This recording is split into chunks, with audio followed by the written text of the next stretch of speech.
Hi, I'm Brant at Crocker Farm, and I want to talk today a little about this really interesting piece of what is probably early Manhattan stoneware. It can be difficult to attribute a lot of these early incised pieces to any particular pottery in Manhattan.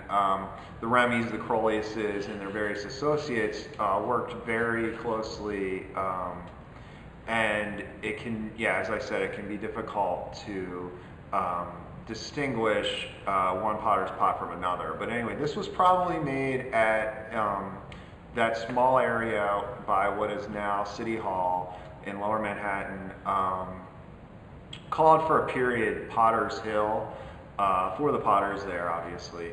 And the two families working there were the Croliuses and the Remys, particularly.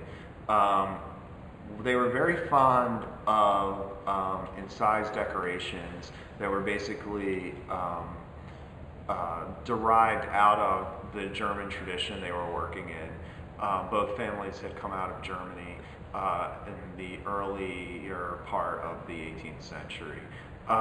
This piece, I would say, is probably made sometime in the early 19th century, probably in that first decade, around that time. This design is pretty much unheard of. It is a unique design in American stoneware, this particular design, but these sorts of designs turn up very rarely on certain pieces of American stoneware. And they're meant to sort of be, I think, usually a playful take on the concept that alcohol is of the devil, basically. And in this case, we have an even more interesting take on that sort of design, in that this is sort of a double picture. The potter decided to be especially creative with this design.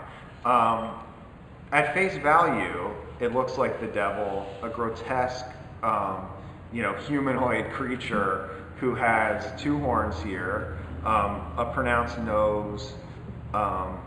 The chin would be probably his goatee, and then this would just be some kind of pronounced neck. But if you cover up this part of the design, you can see that this looks just like a goat. Down here, what was the man's neck becomes the goat's goatee. What was the man's nose becomes one of the ears. The horns are still horns. This ear is still an ear. And then here's the goat's nose and the goat's eye.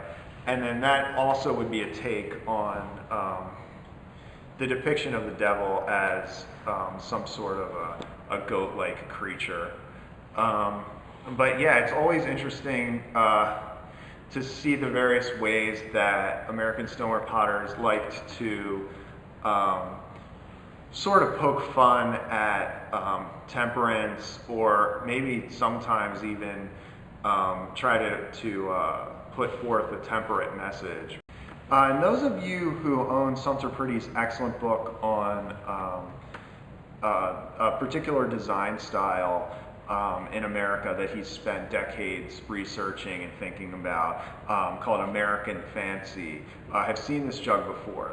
His book and the exhibition that was done in conjunction with the book both featured this jug, and Sumter picked this jug out as an example of American stoneware potters experimenting with the fanciful.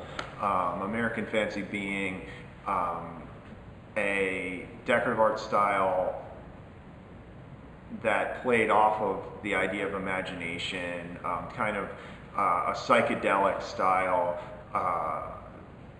influenced by kaleidoscopes and that sort of thing. But yeah, this is just an excellent example of, just a really creative example of early Manhattan stoneware.